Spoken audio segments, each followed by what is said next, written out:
जपाकुसुमसङ्काशं काश्यपेयं महाद्युतिं तमोरिं सर्वपापघ्नं प्रणतोऽस्मि दिवाकरं सूर्याय नमः। दधिशङ्कतुषाराभं क्षीरोदार्णवसम्भवं नमामि शशिनं सोमं शम्भोर्मकुटभूषणं चन्द्राय नमः। धरणीगर्भसम्भूतं विद्युत्कान्तिसमप्रभं कुमारं शक्तिहस्तं तं मङ्गलं प्रणमाम्यहम् अंगारकाय नमः। प्रियङ्गुकलिकास्यामं रूपेणाप्रतिमं बुधं सौम्यं सर्वगुणोपेतं तं बुधं प्रणमाम्यहम् बुधाय नमः। देवानाञ्च ऋषीणाञ्च गुरुं काञ्चनसन्निभं बुद्धिमन्तं त्रिलोकेशं तं नमामि बृहस्पतिं बृहस्पतये नमः। हिमकुन्दमृणालाभं दैत्यानां परमं गुरुं सर्वशास्त्रप्रवक्तारं भार्गवं प्रणमाम्यहम् शुक्राय नमः। नीलाञ्जनसमाभासं रविपुत्रं यमाग्रजं छायामार्ताण्डसम्भूतं तं नमामि शनैश्चरं शनैश्चराय नमः। अर्धकायं महावीरं चन्द्रादित्यविमर्दनं सिंहिकागर्भसम्भूतं राहुं तं प्रणमाम्यहम् राहवे नमः। पलाशपुष्पसङ्काशं तारकाग्रहमस्तकं रौद्रं रौद्रात्मकं घोरं तं केतुं प्रणमाम्यहम् केतवे नमः। जपाकुसुमसङ्काशं काश्यपेयं महाद्युतिं तमोरिं सर्वपापघ्नं प्रणतोऽस्मि दिवाकरं सूर्याय नमः। दधिशङ्कतुषाराभं क्षीरोदार्णवसम्भवं नमामि शशिनं सोमं शम्भोर्मकुटभूषणं चन्द्राय नमः। धरणीगर्भसम्भूतं विद्युत्कान्तिसमप्रभं कुमारं शक्तिहस्तं तं मङ्गलं प्रणमाम्यहम् अंगारकाय नमः। प्रियङ्गुकलिकास्यामं रूपेणाप्रतिमं बुधं सौम्यं सर्वगुणोपेतं तं बुधं प्रणमाम्यहम् बुधाय नमः। देवानाञ्च ऋषीणाञ्च गुरुं काञ्चनसन्निभं बुद्धिमन्तं त्रिलोकेशं तं नमामि बृहस्पतिं बृहस्पतये नमः। हिमकुन्दमृणालाभं दैत्यानां परमं गुरुं सर्वशास्त्रप्रवक्तारं भार्गवं प्रणमाम्यहम् शुक्राय नमः। नीलाञ्जनसमाभासं रविपुत्रं यमाग्रजं छायामार्ताण्डसम्भूतं तं नमामि शनैश्चरं शनैश्चराय नमः। अर्धकायं महावीरं चन्द्रादित्यविमर्दनं सिंहिकागर्भसम्भूतं राहुं तं प्रणमाम्यहम् राहवे नमः। पलाशपुष्पसङ्काशं तारकाग्रहमस्तकं रौद्रं रौद्रात्मकं घोरं तं केतुं प्रणमाम्यहम् केतवे नमः। जपाकुसुमसङ्काशं काश्यपेयं महाद्युतिं तमोरिं सर्वपापघ्नं प्रणतोऽस्मि दिवाकरं सूर्याय नमः। दधिशङ्कतुषाराभं क्षीरोदार्णवसम्भवं नमामि शशिनं सोमं शम्भोर्मकुटभूषणं चन्द्राय नमः। धरणीगर्भसम्भूतं विद्युत्कान्तिसमप्रभं कुमारं शक्तिहस्तं तं मङ्गलं प्रणमाम्यहम् अंगारकाय नमः। प्रियङ्गुकलिकास्यामं रूपेणाप्रतिमं बुधं सौम्यं सर्वगुणोपेतं तं बुधं प्रणमाम्यहम् बुधाय नमः। देवानाञ्च ऋषीणाञ्च गुरुं काञ्चनसन्निभं बुद्धिमन्तं त्रिलोकेशं तं नमामि बृहस्पतिं बृहस्पतये नमः। हिमकुन्दमृणालाभं दैत्यानां परमं गुरुं सर्वशास्त्रप्रवक्तारं भार्गवं प्रणमाम्यहम्। शुक्राय नमः। नीलाञ्जनसमाभासं रविपुत्रं यमाग्रजं छायामार्ताण्डसम्भूतं तं नमामि शनैश्चरम्। शनैश्चराय नमः। अर्धकायं महावीरं चन्द्रादित्यविमर्दनं सिंहिकागर्भसम्भूतं राहुं तं प्रणमाम्यहम्। राहवे नमः। पलाशपुष्पसङ्काशं तारकाग्रहमस्तकं रौद्रं रौद्रात्मकं घोरं तं केतुं प्रणमाम्यहम्। केतवे नमः। जपाकुसुमसङ्काशं काश्यपेयं महाद्युतिं तमोरिं सर्वपापघ्नं प्रणतोऽस्मि दिवाकरम्। सूर्याय नमः। दधिशङ्खतुषाराभं क्षीरोदार्णवसम्भवं नमामि शशिनं सोमं शम्भोर्मकुटभूषणम्। चन्द्राय नमः। धरणीगर्भसम्भूतं विद्युत्कान्तिसमप्रभं कुमारं शक्तिहस्तं तं मङ्गलं प्रणमाम्यहम्। अंगारकाय नमः। प्रियङ्गुकलिकाश्यामं रूपेणाप्रतिमं बुधं सौम्यं सर्वगुणोपेतं तं बुधं प्रणमाम्यहम्। बुधाय नमः। देवानां च ऋषीणां च गुरुं काञ्चनसन्निभं बुद्धिमन्तं त्रिलोकेशं तं नमामि बृहस्पतिं। बृहस्पतये नमः। हिमकुन्दमृणालाभं दैत्यानां परमं गुरुं सर्वशास्त्रप्रवक्तारं भार्गवं प्रणमाम्यहम्। शुक्राय नमः। नीलाञ्जनसमाभासं रविपुत्रं यमाग्रजं छायामार्ताण्डसम्भूतं तं नमामि शनैश्चरम्। शनैश्चराय नमः। अर्धकायं महावीरं चन्द्रादित्यविमर्दनं सिंहिकागर्भसम्भूतं राहुं तं प्रणमाम्यहम्। राहवे नमः। पलाशपुष्पसङ्काशं तारकाग्रहमस्तकं रौद्रं रौद्रात्मकं घोरं तं केतुं प्रणमाम्यहम्। केतवे नमः। जपाकुसुमसङ्काशं काश्यपेयं महाद्युतिं तमोरिं सर्वपापघ्नं प्रणतोऽस्मि दिवाकरम्। सूर्याय नमः। दधिशङ्खतुषाराभं क्षीरोदार्णवसम्भवं नमामि शशिनं सोमं शम्भोर्मकुटभूषणम्। चन्द्राय नमः। धरणीगर्भसम्भूतं विद्युत्कान्तिसमप्रभं कुमारं शक्तिहस्तं तं मङ्गलं प्रणमाम्यहम्। अंगारकाय नमः। प्रियङ्गुकलिकाश्यामं रूपेणाप्रतिमं बुधं सौम्यं सर्वगुणोपेतं तं बुधं प्रणमाम्यहम्। बुधाय नमः। देवानां च ऋषीणां च गुरुं काञ्चनसन्निभं बुद्धिमन्तं त्रिलोकेशं तं नमामि बृहस्पतिं। बृहस्पतये नमः। हिमकुन्दमृणालाभं दैत्यानां परमं गुरुं सर्वशास्त्रप्रवक्तारं भार्गवं प्रणमाम्यहम्। शुक्राय नमः। नीलाञ्जनसमाभासं रविपुत्रं यमाग्रजं छायामार्ताण्डसम्भूतं तं नमामि शनैश्चरम्। शनैश्चराय नमः। अर्धकायं महावीरं चन्द्रादित्यविमर्दनं सिंहिकागर्भसम्भूतं राहुं तं प्रणमाम्यहम्। राहवे नमः। पलाशपुष्पसङ्काशं तारकाग्रहमस्तकं रौद्रं रौद्रात्मकं घोरं तं केतुं प्रणमाम्यहम्। केतवे नमः। जपाकुसुमसङ्काशं काश्यपेयं महाद्युतिं तमोरिं सर्वपापघ्नं प्रणतोऽस्मि दिवाकरम्। सूर्याय नमः। दधिशङ्खतुषाराभं क्षीरोदार्णवसम्भवं नमामि शशिनं सोमं शम्भोर्मकुटभूषणम्।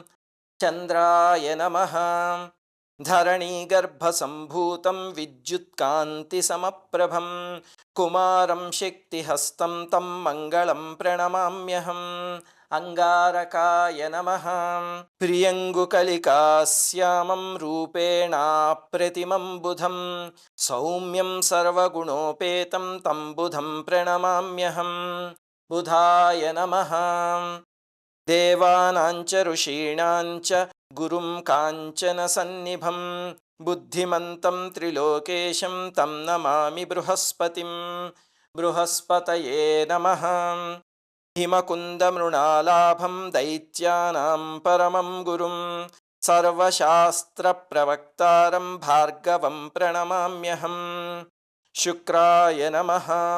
नीलाञ्जनसमाभासं रविपुत्रं यमाग्रजं छायामार्ताण्डसम्भूतं तं नमामि शनैश्चरं शनैश्चराय नमः। अर्धकायं महावीरं चन्द्रादित्यविमर्दनं सिंहिकागर्भसम्भूतं राहुं तं प्रणमाम्यहम् राहवे नमः। पलाशपुष्पसङ्काशं तारकाग्रहमस्तकं रौद्रं रौद्रात्मकं घोरं तं केतुं प्रणमाम्यहम् केतवे नमः। जपाकुसुमसङ्काशं काश्यपेयं महाद्युतिं तमोरिं सर्वपापघ्नं प्रणतोऽस्मि दिवाकरम् सूर्याय नमः। दधिशङ्कतुषाराभं क्षीरोदार्णवसम्भवं नमामि शशिनं सोमं शम्भोर्मकुटभूषणं चन्द्राय नमः। धरणीगर्भसम्भूतं विद्युत्कान्तिसमप्रभं कुमारं शक्तिहस्तं तं मङ्गलं प्रणमाम्यहम् अंगारकाय नमः। प्रियङ्गुकलिकाश्यामं रूपेणाप्रतिमं बुधं सौम्यं सर्वगुणोपेतं तं बुधं प्रणमाम्यहम् बुधाय नमः।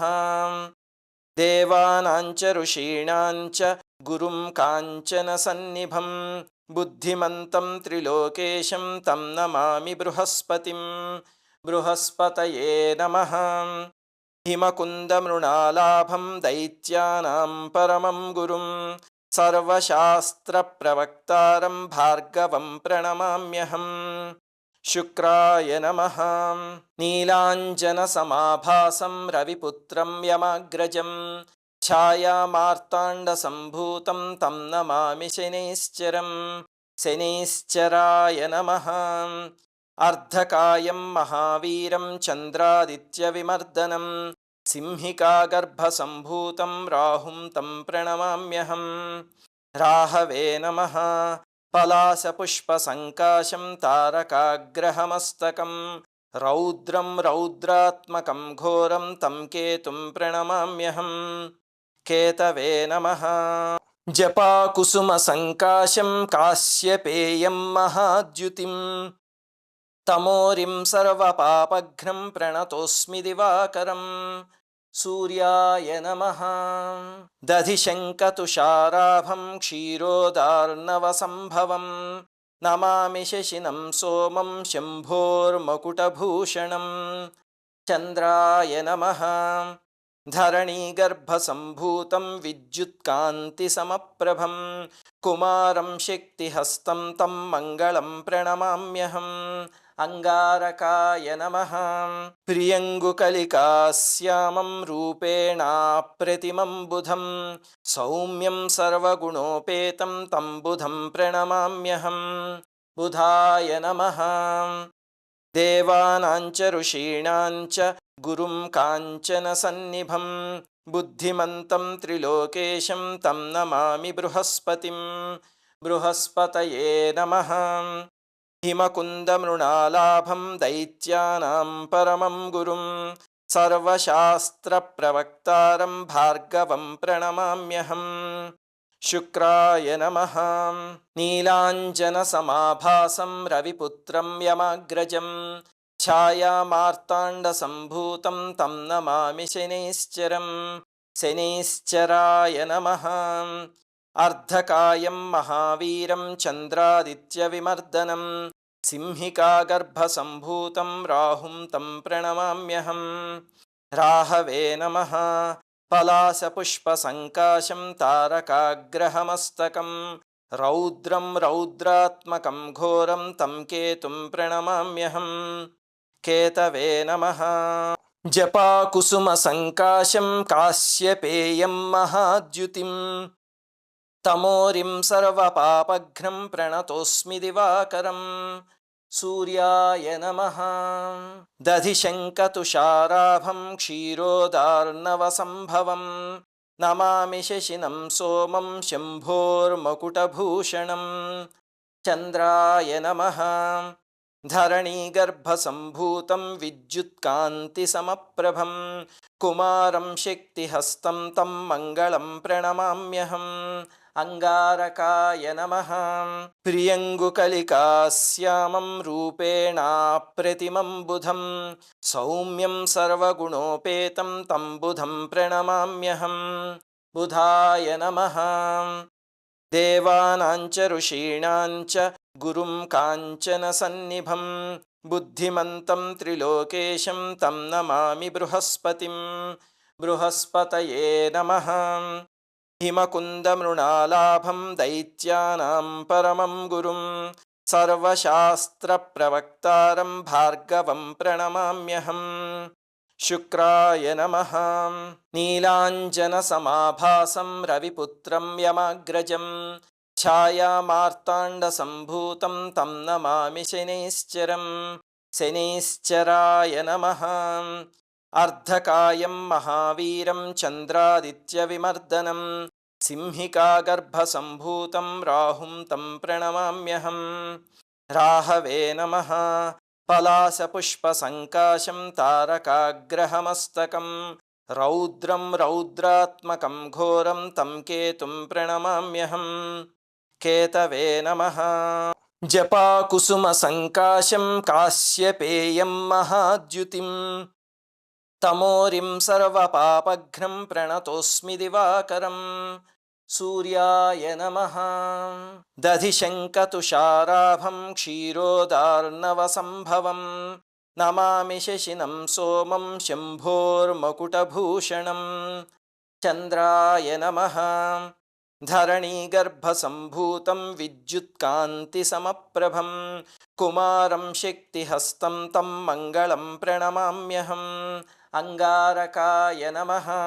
प्रियङ्गुकलिकाश्यामं रूपेणाप्रतिमं बुधं सौम्यं सर्वगुणोपेतं तं बुधं प्रणमाम्यहम्। बुधाय नमः। देवानां च ऋषीणां च गुरुं काञ्चनसन्निभं बुद्धिमन्तं त्रिलोकेशं तं नमामि बृहस्पतिं। बृहस्पतये नमः। हिमकुन्दमृणालाभं दैत्यानां परमं गुरुं सर्वशास्त्रप्रवक्तारं भार्गवं प्रणमाम्यहम्। शुक्राय नमः। नीलाञ्जनसमाभासं रविपुत्रं यमाग्रजं छायामार्ताण्डसम्भूतं तं नमामि शनैश्चरं।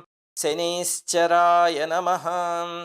अर्धकायं महावीरं चन्द्रादित्यविमर्दनं सिंहिकागर्भसम्भूतं राहुं तं प्रणमाम्यहम्। राहवे नमः। पलाशपुष्पसङ्काशं तारकाग्रहमस्तकं रौद्रं रौद्रात्मकं घोरं तं केतुं प्रणमाम्यहम्। केतवे नमः। जपाकुसुमसङ्काशं काश्यपेयं महाद्युतिं तमोरिं सर्वपापघ्नं प्रणतोऽस्मि दिवाकरं। सूर्याय नमः। दधिशङ्कतुषाराभं क्षीरोदार्णवसम्भवं नमामि शशिनं सोमं शम्भोर्मकुटभूषणं। चन्द्राय नमः। धरणीगर्भसम्भूतं विद्युत्कान्तिसमप्रभं कुमारं शक्तिहस्तं तं मङ्गलं प्रणमाम्यहम्। अंगारकाय नमः। प्रियङ्गुकलिकाश्यामं रूपेणाप्रतिमं बुधं सौम्यं सर्वगुणोपेतं तं बुधं प्रणमाम्यहम्। बुधाय नमः। देवानां च ऋषीणां च गुरुं काञ्चनसन्निभं बुद्धिमन्तं त्रिलोकेशं तं नमामि बृहस्पतिं बृहस्पतये नमः। हिमकुन्दमृणालाभं दैत्यानां परमं गुरुं सर्वशास्त्रप्रवक्तारं भार्गवं प्रणमाम्यहम्। शुक्राय नमः। नीलाञ्जनसमाभासं रविपुत्रं यमाग्रजं छायामार्ताण्डसम्भूतं तं नमामि शनैश्चरं शनैश्चराय नमः। अर्धकायं महावीरं चन्द्रादित्यविमर्दनं सिंहिकागर्भसम्भूतं राहुं तं प्रणमाम्यहम्। राहवे नमः। पलाशपुष्पसङ्काशं तारकाग्रहमस्तकं रौद्रं रौद्रात्मकं घोरं तं केतुं प्रणमाम्यहम्। केतवे नमः। जपाकुसुमसङ्काशं काश्यपेयं महाद्युतिं तमोरिं सर्वपापघ्नं प्रणतोऽस्मि दिवाकरम्। सूर्याय नमः। दधिशङ्खतुषाराभं क्षीरोदार्णवसम्भवं नमामि शशिनं सोमं शम्भोर्मकुटभूषणं। चन्द्राय नमः। धरणीगर्भसम्भूतं विद्युत्कान्तिसमप्रभं कुमारं शक्तिहस्तं तं मङ्गलं प्रणमाम्यहम्। अंगारकाय नमः। प्रियङ्गुकलिकाश्यामं रूपेणाप्रतिमं बुधं सौम्यं सर्वगुणोपेतं तं बुधं प्रणमाम्यहम्। बुधाय नमः। देवानां च ऋषीणां च गुरुं काञ्चनसन्निभं बुद्धिमन्तं त्रिलोकेशं तं नमामि बृहस्पतिं बृहस्पतये नमः। हिमकुन्दमृणालाभं दैत्यानां परमं गुरुं सर्वशास्त्रप्रवक्तारं भार्गवं प्रणमाम्यहम्। शुक्राय नमः। नीलाञ्जनसमाभासं रविपुत्रं यमाग्रजं छायामार्ताण्डसम्भूतं तं नमामि शनैश्चरं शनैश्चराय नमः। अर्धकायं महावीरं चन्द्रादित्यविमर्दनं सिंहिकागर्भसम्भूतं राहुं तं प्रणमाम्यहम्। राहवे नमः। पलाशपुष्पसङ्काशं तारकाग्रहमस्तकं रौद्रं रौद्रात्मकं घोरं तं केतुं प्रणमाम्यहम्। केतवे नमः।